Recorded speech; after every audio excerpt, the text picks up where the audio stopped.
पिछली कक्षा में हम सब ने संसाधन किसे कहते हैं एवं संसाधन होते नहीं बनते हैं, ये सारी बातें जान लिए थे। ठीक है, एक बात और, एक सवाल से शुरू करेंगे क्लास। तुम खड़ा हो जाओ। बताइए, किसी भी देश का विकास किस चीज पे टिका होता? वहां के संसाधन पे। संसाधन के रूप में वहां मुख्य रूप से क्या होना चाहिए? प्राकृतिक संसाधन या कोई और भी चीज? इस पर बात करते हैं। क्या वहां प्राकृतिक संसाधन बेहतर होना चाहिए या मानवीय संसाधन बेहतर होना चाहिए, या दोनों में से कोई एक भी चलेगा? केवल प्राकृतिक संसाधन? दोनों नहीं। देखिए, किसी भी देश का विकास ये दोनों चीज पर टिका रहता है, प्राकृतिक संसाधन पे भी और मानवीय संसाधन पे। हम आपके सामने दो देशों के नाम बताते हैं, अमेरिका और एक जापान। दोनों में फर्क है। ठीक है, जापान वो देश है जिसको मात्र 2 दिन के अंदर 2 परमाणु बम देखने को मिला था। हिरोशिमा और नागासाकी पे अमेरिका द्वारा मारा गया बम। वहां प्राकृतिक संसाधन लगभग ना के बराबर है, लेकिन वहां सबसे ज्यादा बेहतरीन है क्या? मानव संसाधन। वहां के इंजीनियर को पूरे विश्व में डिमांड है। जापान अपना देश यानी भारत से लोहा मंगवाता है और बेहतरीन किस्म के यंत्र बनाते हैं। तो आप देख लिए, जापान में प्राकृतिक संसाधन प्रचुर मात्रा में नहीं है, लेकिन मानवीय संसाधन भरपूर मात्रा में। ठीक है, अमेरिका प्राकृतिक संसाधन से पूरा भरा पूरा देश। कोयला, यूरेनियम, थोरियम, लोहा, ये सब प्रचुर मात्रा में है। वहां गेहूं का उत्पादन भी अच्छे पैमाने पे होता है। तो आपने क्या देखा, किसी भी देश के विकास के लिए प्राकृतिक संसाधन या मानवीय संसाधन, दोनों में से कोई अगर एक बेहतर है तो वह देश विकसित हो सकता है। अगर दोनों है तो मत कहिए। जैसे भारत के पास लगभग दोनों है, मजदूरों की भी संख्या ज्यादा है, तो अपने पास प्राकृतिक संसाधन भी खूब है। तो आज हम संसाधन का वर्गीकरण को देखेंगे। ऐसे इन सब पर एक एक करके चर्चा अलग से की जाएगी, लेकिन पहले आप वर्गीकरण को देख लीजिए कि किस प्रकार से वर्गीकरण है। तो संसाधन का वर्गीकरण मुख्य रूप से 4 तरीकों से किया गया है।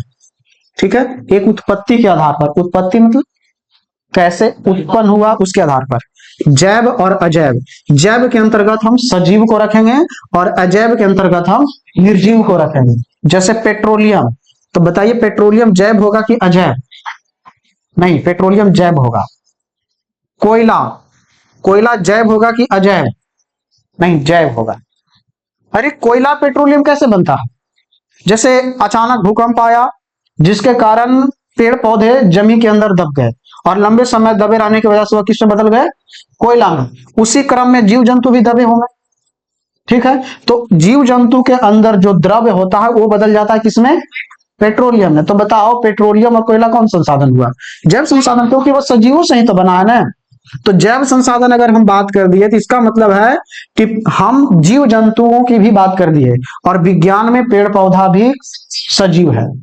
ठीक है, मनुष्य को ध्यान रखना, भूगोल में हम मनुष्य को एक बेहतरीन प्राणी के रूप में नहीं देखेंगे। मनुष्य को भी हम वन्य प्राणी ही बोलेंगे। ऐसा नहीं कि मनुष्य एक समझदार प्राणी हम आपको बता देंगे भूगोल में, ऐसा नहीं होगा। भूगोल के अंतर्गत मनुष्य को भी रखेंगे किसमें? वन्य प्राणी में। तो अगर वन्य प्राणी हम बोल रहे हैं, इसमें मत समझना कि केवल 4 पैरों का जानवर, उसमें मनुष्य भी आएगा। ठीक है, तो जैव संसाधन अजैव संसाधन समझ में आ गया। जैसे बालू किस में आएगा?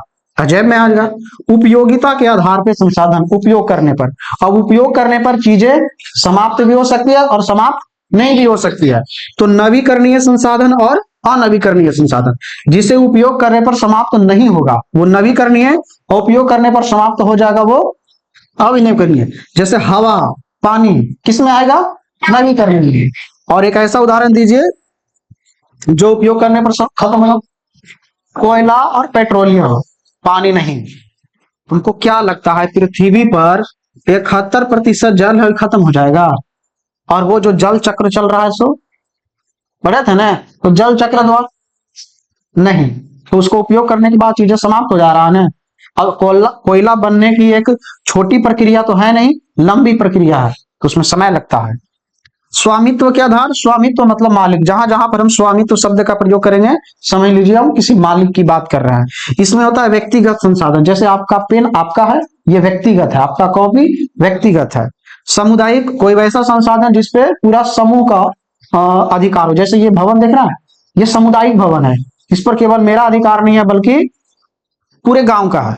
राष्ट्रीय संपत्ति, राष्ट्रीय संसाधन, आप देखे होंगे क्रिकेट खेलते हुए स्टेडियम वगैरह, वो सब क्या रहता है, राष्ट्रीय रहता है। जैसे समुद्र वाला एरिया क्या है, राष्ट्रीय है, आप वहां जाके मछली वगैरह पकड़ सकते हैं।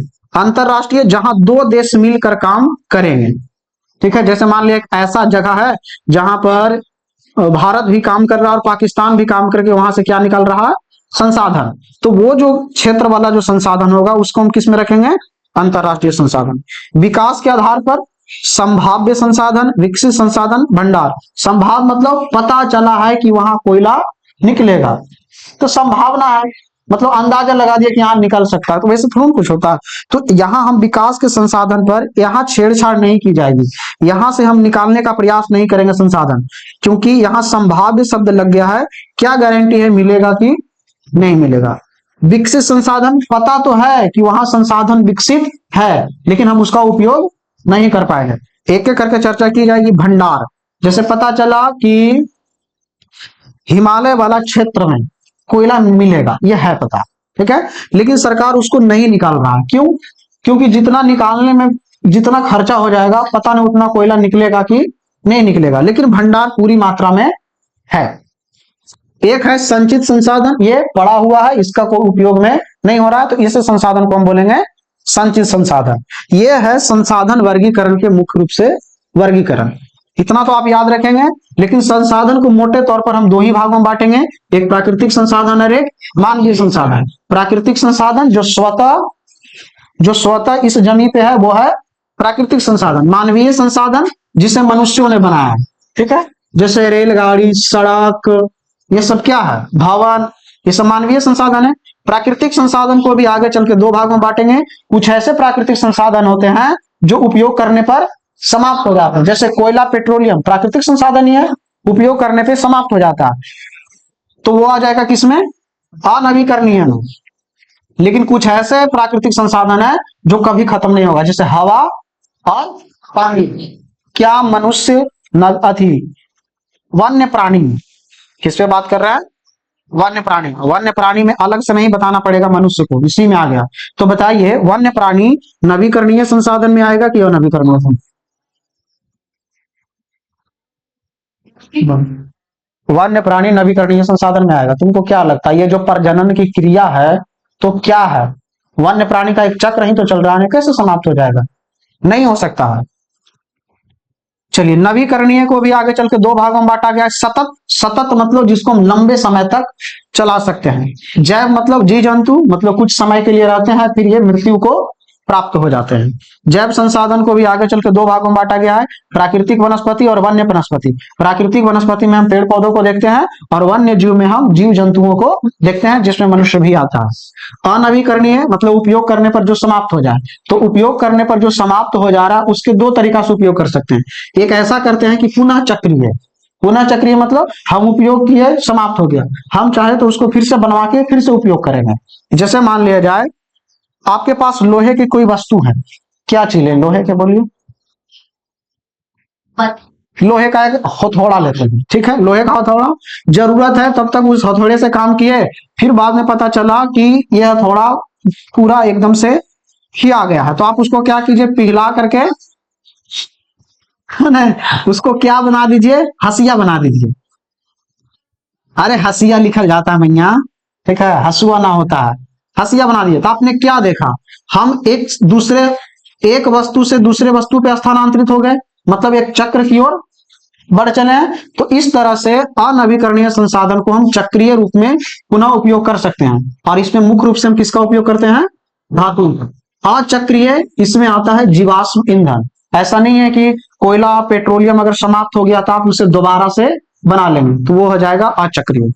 मानवीय संसाधन निर्भर करता है संरचनाएं एवं संस्थाएं पर, मात्रा एवं गुणवत्ता पर। हम किसी वस्तु को, मनुष्य किस आधार पर खरीदता है, पहले नंबर तो हम यह देखते हैं ब्रांड, देखते हैं ना कि भाई कौन कंपनी के है। कंपनी जब दिख जाता है तो देखते हैं उसकी मात्रा कितना लेना है, गुणवत्ता, उसका गुण क्या है। जैसे हम अगर मार्कर को खरीदे हैं तो ये कैमलिन का है, लोगों ने हमें बताया कि भाई कैमलिन का मार्कर बढ़िया होता है, जिसका ब्रांड और इसकी गुणवत्ता को देखकर हमने इस मार्कर को खरीदा। तो मानवीय संसाधन को भी दो भागों में बांट सकते हैं, एक संरचनाएं एवं संस्थाएं के अनुसार, एक मात्रा एवं गुणवत्ता के आधार। ठीक है, ये संसाधन का अभी केवल वर्गीकरण है, अब एक एक करके इन सब के बारे में पढ़ना। ठीक है, थोड़ी लंबी प्रक्रिया की क्लास है, तो आज इतना ही, मिलते हैं अगले क्लास में।